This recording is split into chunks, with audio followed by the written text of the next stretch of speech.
I've been using this bad boy for a couple of weeks now, and I can honestly say that I am super impressed. I have not been this impressed by a laptop in a very, very long time. This is the M1 MacBook Air, and honestly, this is probably the best laptop that I've ever used. And on top of that, I think that this could be quite possibly the best laptop for content creators out on the market today. And that's no cap, like honestly, that's my honest opinion. If you're a content creator, this little guy here, this MacBook Air that you see in my hand, could be the one to get. Don't want to drop that. That'd be a very bad idea.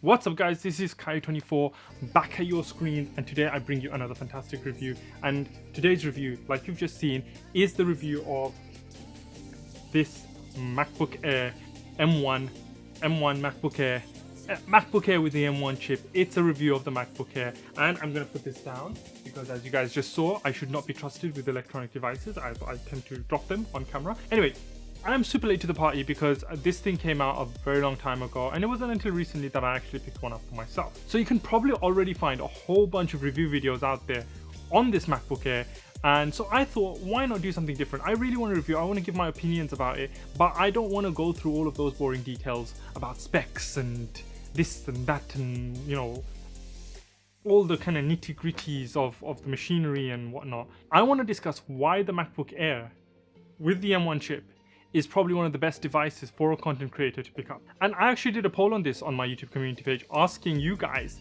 whether you wanted to see a kind of your generic everyday review with all the nitty-gritty details, or if you wanted to see it from a content creator perspective. And 91% of you actually said you wanted to see it from a content creator perspective, which is fantastic. So that's exactly what we're going to do today. To start off with, I cannot start talking about this device without mentioning what makes it so awesome, and in my opinion, that is the brand new M1 chip that Apple have started to use quite recently in pretty much all of their new devices. The M1 silicon chips are made by Apple, and this basically means the hardware, software and apps that are made to work with the M1 chip are basically super optimized and can work super efficiently with one another. And this means overall better performance for the devices that do utilize this M1 chip with this hardware and software, such as the MacBook Air. And this means that these devices can take on even the most demanding tasks with very little effort, because of the high levels of optimization and the high levels of communication going on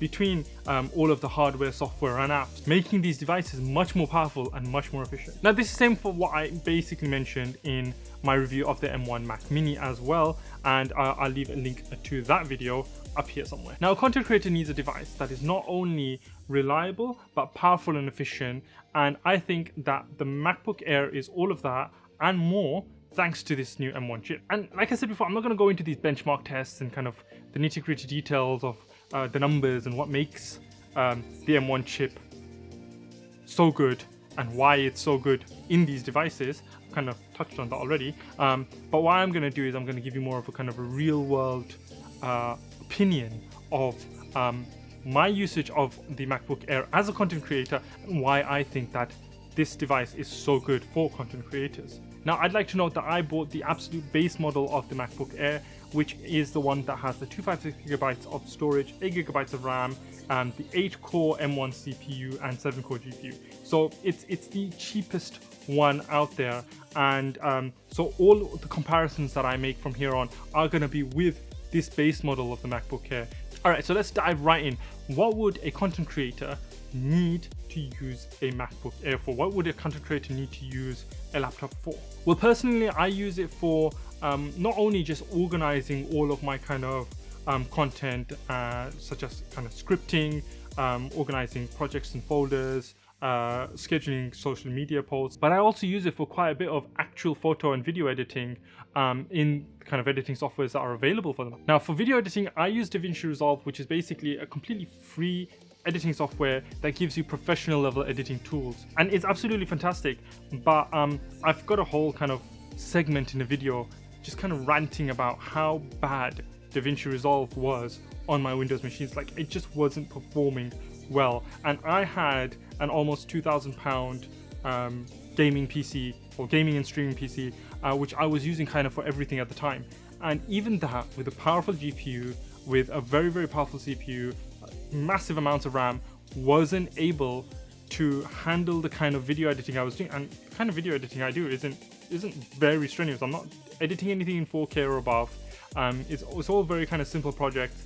But even then, my PC was struggling to keep up, even with optimized settings. Then I bought the Mac Mini, and now with the MacBook Air, and I have basically seen absolutely no issues whatsoever. I've had no problems scrubbing through the timeline. I've had no problems with actual footage playback in Resolve itself, which on the PC was super laggy, but here completely smooth, and I haven't even optimized the settings. I think the only time I did get a little bit of lag and kind of a delay or an issue is when I was editing a really big project and I had to do some of these edits on the laptop rather than on the Mac Mini. And because it was such a large project, it was like more than 45 minutes long, and it had obviously the usual kind of effects, transitions, layers, fusion effects, color grading, whatever it is that you slap into a video to make it look nice. It had all of that in, and I think only then did I have to kind of just drop my playback resolution down a bit to allow it to play properly. But I think that was just a project itself, because even the Mac Mini struggled a little bit.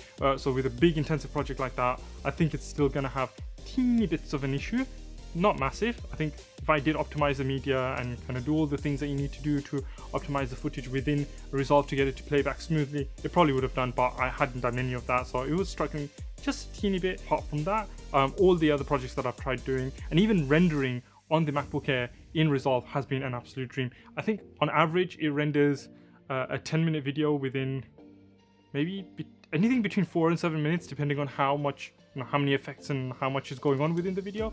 And a 15-20 minute video, it will render within about 10 minutes, which is insane. It's really, really good. It's comparable to the M1 Mac Mini, and I don't have actual kind of usage stats for you. I will do a comparison for you guys later on. But I can say that it is almost comparable to how fast the Mac Mini does it, and that is insane. Now, I use the laptop a lot for apps like Adobe Lightroom and Photoshop, because I do a lot of the kind of paid photography work, paid photography editing in those apps on the laptop. And I kind of prefer using the MacBook to do this, because A, I can kind of sit back and do it while I'm on the sofa, and B, having the Retina display, the color profile that the Retina display has, the crisp, vibrant colors that it gives off, it's really, really good, because I can really accurately see the colors in the images, and kind of editing basically becomes a lot smoother and a lot more easier to do. I mean, my monitors and my screens aren't bad, but sitting here all day and editing photos can get a bit tiring. So having that flexibility to do it on the MacBook is fantastic. And when I was doing the same thing on my previous laptop, which was the Huawei MateBook X Pro X, I can never remember which way around that is. It did the job, but it was quite stuttery and laggy. Same kind of issues that I was having with DaVinci Resolve. The apps would take quite a long time to load, and even while I was editing, sometimes I'd face issues. They're just not optimized to run these kind of heavy design apps. Mac has always been better at it. However, as of late, with this M1 chip, it's a whole different ball game now. I also use other kind of image editing apps like Luminar AI to kind of do more photo editing. I can supplementary to what I do in Lightroom. I also use the Affinity app, so Affinity Designer and Affinity Photo, and those I use mainly to kind of do graphic work, so kind of designing my thumbnails and all of those kind of things. So running all of these apps on the MacBook has been an absolute dream. I've never faced a problem. I've never had a crash. I've never had it lag. I've never had it slow down on me, and it doesn't even overheat while you're using it. The only time I've felt the MacBook get a little bit hot, actually quite hot, is when I was rendering or exporting large number of files. And when I talk about large number of files, I'm talking about 300-400 plus images in one go. If I'm sitting there and I'm exporting 300-400 plus images, and I think one time I did about 750 images I exported in one sitting, that took a long time. But that's just because there was that many images, and that did push the MacBook to its kind of limits. I wouldn't say pushed it to its limits, because I was still doing stuff in the background whilst I was doing that, but it did mean that the MacBook got a little bit hotter, because obviously it doesn't have kind of a big fan inside of it, so that did heat up the MacBook a bit. So most content creators aren't going to be doing that. They're not going to be exporting that much of this for paid work. Even then, while I was doing that export, the performance of the MacBook was pretty good in everything else that I was doing. I wasn't getting any problems or much lag in any of the other programs I was using, apart from it getting a little bit hot. So from this we can see that these apps not only work great, and they work great because they are actually optimized to work specifically with the M1 chip, and they're not working just through Rosetta. They have been optimized to work for the silicon chip, and that probably explains why the performance of these apps is so good when they're used on the M1 MacBook Air or even the Mac Mini. But we can then see that the MacBook Air is fantastic when it comes to multitasking, because I have had multiple of these apps. I've had DaVinci Resolve, Affinity, Designer, Lumina, I've had Lightroom, I've had Spotify running in the background, Chrome running, messages, whatever, mail, a whole bunch of apps kind of open and running at the same time, and I barely faced any lag or kind of any crashes or any issues. So it handles multitasking really, really well, and that is very important, because as a content creator, you're not only just kind of doing one thing. I don't know about other content creators, but me personally, if I'm doing something, then I need to quickly switch to maybe doing something else. If I'm editing something in Lightroom, I might need to take that into Lumina AR, and I don't want to be kind of saving it, closing down Lightroom, opening Lumina AR, and then having to do the edits in that, and then saving, closing that completely, opening up Lightroom just to save a little bit of RAM space, RAM usage. That's the word. Just to save a little bit of RAM usage. I can just kind of leave it up, keep it going in the background, swap over to the whatever app I'm using, do my edits, move back on. Same thing with DaVinci. If I'm doing something and I need to maybe edit something, edit a graphic, create a graphic, then I can leave DaVinci running, go into my other app, do what I need to do, run back into DaVinci, and then just carry on. If I was doing this on a PC, well, and I have tried doing it on PC, it just doesn't work. The multitasking just isn't handled as efficiently, or I've not seen it being handled as efficiently as it has on the MacBook Air. So from a content creator perspective, if you're looking to do a lot of multitasking, then this definitely handles it more than well. So doing all of those things as a content creator, plus all the usual day-to-day stuff that you would do on your laptop, watching movies, YouTube videos, whatever it is, I basically faced no issues. Like I've genuinely faced no issues, and I've used the MacBook Air more than I thought I would after having gotten it. And the MacBook Air also has very, very good transfer speeds, and obviously that's very handy as a content creator, especially if you're filming stuff, if you're taking photos and recording stuff, and you want to have transfer your photos quickly over into your laptop, do a little bit of editing and get it out, then it's fantastic, because the transfer speeds I've seen are really, really good. And that's probably thanks to a combination of the Thunderbolt ports as well as the internal SSD that the MacBook Air has. And not to mention, the overall battery life for the MacBook has been actually really good. I didn't think it would last as long as it does, but I can tend to get pretty much an entire day's worth of work, and that's something around 5 to 8 hours of use. Probably nearer the 8 hours. That's a big gap. 5 to 8 hours is a big gap, but yeah, it's probably nearer the 8-hour gap. But that's if I don't do really heavy over demanding tasks, like intense amounts of video editing, or even kind of large amounts of exporting. If you do those kind of tasks, video editing for a long period of time, exporting photos, rendering videos, that does tend to drain the battery quite a lot. But for your general kind of tasks, small amounts of photo editing, video editing, thumbnail creation, social media work, watching videos on YouTube, watching videos in general on the MacBook, those kind of things don't tend to drain the battery really fast. And heck, I've even left it on just with Spotify running for an entire day, and I've only seen it drop to about 95%. So that's pretty good. And that's obviously great, especially if you're on the go a lot, and a lot of content creators these days are on the go quite a lot, especially with COVID restrictions kind of lifting, especially here in the UK. I tend to go out a lot more, and having a laptop that has a battery life lasts quite a long time is very, very helpful. And talking about being on the go, the fact that it's so nice and light is fantastic. I mean, the form factor is no different to that of the previous generation MacBook Airs. It's just as thin, it's just as light, it's really easy to just kind of pick up, pop in your bag, and off you go to wherever you're going, and it barely adds any weight to your bag, which is just what you need, especially if you're going to be out for a long time. Now that pretty much sums up the general kind of things that I use the MacBook Air for, and I can honestly say that I have really, really enjoyed using this way more than I thought I would, you know. And like I said, especially for content creation work, it has been an absolute dream to have around. I don't need to kind of move into my office and sit here alone for long periods of time. I can just kind of do my content creation work while I'm sitting with my family, and you know, that's fantastic. So would I recommend this for content creation? Absolutely. That's what this whole video was about. Are there any downfalls of having the MacBook Air? Yes, like I said, if you are doing really intensive tasks, then the battery can drain really fast, but it does have a 30-watt charger with it, so